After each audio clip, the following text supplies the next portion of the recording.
حضرت علی شیر خدا، فجر کا وقت تھا، ہاتھ میں چھڑی پکڑی تھی، 63 سال عمر مبارک تھی، کوفے کی جامع مسجد میں نماز پڑھانے آ رہے ہیں، ہر دروازے پہ دستک دیتے، اٹھو الصلاۃ خیر من النوم۔ رستے میں حضرت علی لوگوں کو جگاتے جگاتے آئے، جب مسجد کوفہ میں پہنچے تو ایک بدبخت خنجر چھپائے کھڑا تھا، اس نے حضرت علی رضی اللہ تعالیٰ عنہ کو خنجر مارا، وہ دوستانہ جو 10 سال کی عمر میں شروع ہوا تھا۔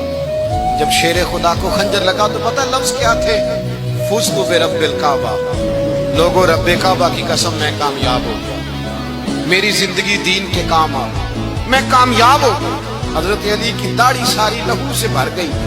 حضرت شیر خدا فرمایا کرتے تھے، ایک دفعہ میں بڑا بیمار ہوا، میرے سے اٹھ کے کھڑا نہیں ہوا جاتا تھا، حضور تیمارداری کرنے آئے تو میں نے کہا یا رسول اللہ پتہ نہیں بچوں گا کہ نہیں۔ حضور نے فرمایا علی نہیں، تو اس وقت دنیا سے جائے گا جب تیری داڑھی لہو سے رنگین ہو جائے گی۔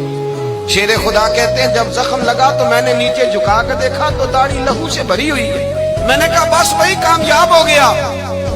جامع مسجد کوفہ میں مولا علی نے سر سجدے میں رکھا، اور اسلام کی تاریخ کا وہ شخص جس شخص نے اپنی بچپن سے لے کر جوانی، جوانی سے لے کر بڑھاپا، اور جاتے جاتے امام حسن اور حسین کو قریب بلایا اور وصیت کر گئے، بیٹا جینا اسی کا ہے جو دین کے لیے جیے، بیٹا مرنا اسی کا ہے جو دین کے لیے مرے، جس دھج سے کوئی مقتل میں گیا وہ شان سلامت رہتی ہے، یہ جان تو آنی جانی ہے، اس جان کی کوئی بات نہیں۔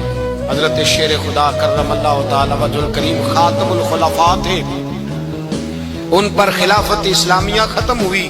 حضرت علی رضی اللہ تعالیٰ عنہ جس دن وصال ہوا، آپ کے بیٹے کہتے ہیں اس رات مولا علی نے خزانے کا مال سارا ایک رات والے تقسیم کیا، اور پھر جس جگہ مال خزانہ ہوتا تھا وہاں 2 نفل پڑھ کے کہا اے اللہ میں نے تیرے بندوں کی امانت تیرے بندوں تک پہنچا دی ہے۔ زندگی دین کے نام کر کے وہ شیر رخصت ہوئے۔